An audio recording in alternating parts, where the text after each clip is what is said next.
امیر اہل سنت ارشاد فرمائیں کہ نعت خوانی میں اخلاص کیسے پیدا ہو؟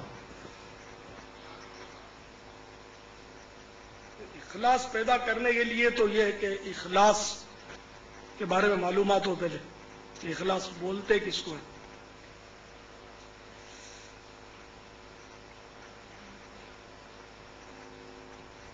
ہر وہ عمل کہ جو محض اللہ کے لیے کیا جائے اور اس میں کوئی ذاتی غرض نہ ہو وہ عمل خالص کہلاتا ہے.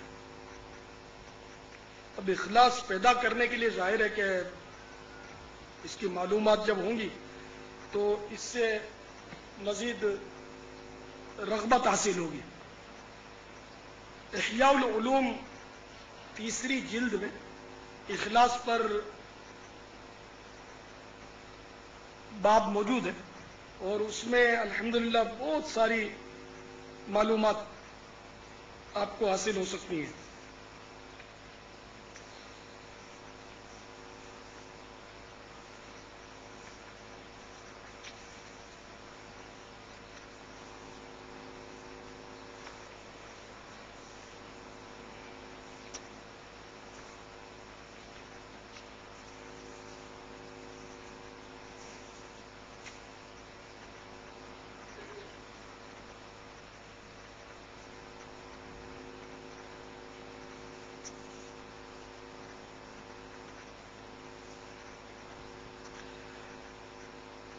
پارہ 23 سورہ زمر آیت نمبر 2 میں ارشاد ہوتا ہے فَاعْبُدِ اللَّهَ مُخْلِصًا لَهُ الدِّينَ أَلَا لِلَّهِ الدِّينُ الْخَالِصُ. میرے آقا نعمت امام اہل سنت عظیم البرکت عظیم المرتبت پروانہ شمع رسالت مجدد دین و ملت مولانا شاہ احمد رضا خان علیہ رحمت الرحمان اپنے شعرۂ آفاق ترجمہ قرآن کنز ایمان میں اس کا ترجمہ کچھ یوں کرتے ہیں اللہ عز و جل کو پوجو نرے اس کے بندے ہو کر. ہاں خالص اللہ ہی کی بندگی ہے. تو اخلاص کے ساتھ اللہ کی بندگی کی جائے. بندگی عبادت پوجنا عبادت کرنا. تو جیسے نعت خوانی یہ بھی میں نے عرض کیا کہ یہ بھی عبادت ہے تو وہ بھی اللہ کی رضا کے لیے کی جائے جب بھی اس کا پھل ملے گا. لوگوں کو خوش کرنے کے لیے کریں گے تو ظاہر ہے کہ کیا پھل ملے گا اس کا. میرے آقا مدینے والے مصطفیٰ صلی اللہ تعالی علیہ وآلہ وسلم کا فرمان باصفا ہے اللہ عز و جل کی عبادت اخلاص کے ساتھ کرو. 5 وقت کی نماز قائم کرو. خوش دلی سے اپنے اموال کی زکوٰۃ ادا کرو. رمضان کے روزے رکھو اور اپنے رب کے گھر کا حج کرو تو یقیناً اپنے رب عز و جل کی جنت میں داخل ہو جاؤ گے.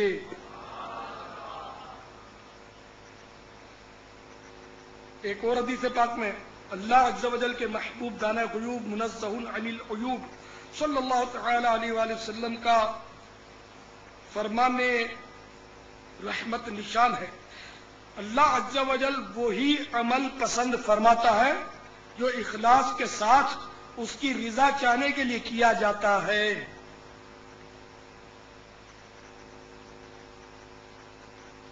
دو جہاں کے تاجور سلطان بحر و بر صلی اللہ تعالی علیہ وآلہ وسلم کا فرمان روح پرور ہے کیا تم جانتے ہو کہ مومن کون ہے؟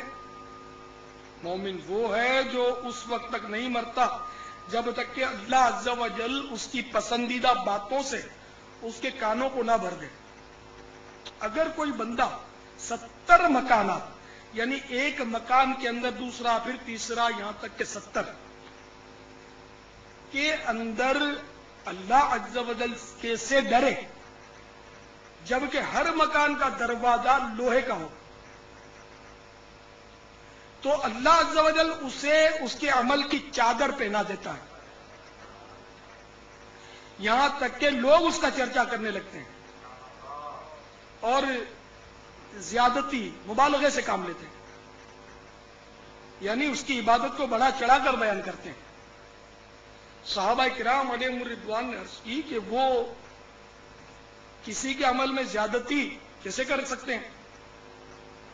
تو شفیع روز شمار، دو عالم کے مالک و مختار باذن پروردگار، شفیع روز شمار صلی اللہ تعالی علیہ وآلہ وسلم نے ارشاد فرمایا، یقیناً متقی اگر اپنے پوشیدہ عمل میں اضافہ کرنے کی استطاعت رکھتا تو ضرور کرتا، اور یہی حال فاجر شخص کا ہے۔ لوگ اس کے فسق و فجور کے بارے میں باتیں کرتے ہیں اور اس کو بڑا چڑھا کر بیان کرتے ہیں، کیونکہ اگر وہ فاجر شخص اپنی سرکشی میں اضافہ کرنے کی استطاعت رکھتا تو ضرور اس میں اضافہ کر لیتا۔ سبحان اللہ۔ یعنی جو نیکیوں کا حریص ہوتا ہے وہ تو زیادہ زیادہ نیکیاں اکٹھی کرنے میں لگا رہتا ہے، اور جو گناہوں کا حریص ہوتا ہے گناہوں کو بڑھائے چلا جاتا ہے۔ تو اللہ تعالیٰ جو ہے وہ کتنا بڑا کریم ہے کہ لوگوں میں جو اللہ کی عبادت اخلاص کے ساتھ کرتا ہے، تو اگر وہ 70 کمروں میں چھپ کر بھی کرتا ہے، 70 کمرے بھی ایسے کہ ایک کمرے میں داخل ہوئے، اس کو تالا لگ گیا، اب اس کو بھی تالا لگ گیا، دوسرے میں داخل ہوئے، تیسرے، 70ویں کمرے میں، تو سب جگہ یہ کمرے اور سب کو تالے لگے ہوئے۔ انہیں یہ ایک مبالغہ، اتنا چھپ کر بھی اگر وہ عبادت کرتا ہے اور ہے مخلص تو اللہ تعالیٰ اس کا چرچا کر دیتا ہے، کو شہرت عطا فرماتا ہے، اس کو عزت عطا فرماتا ہے، اللہ کی رحمت ہے۔ تو اللہ کی عطا کردہ جب عزت کی بشارت ہے تو اپنے کائے کو ریاکاریوں میں پڑیں اور اپنی آخرت کو خطرے میں ڈالیں کہ جو ریاکاریاں کرتے ہیں ان کے لیے تو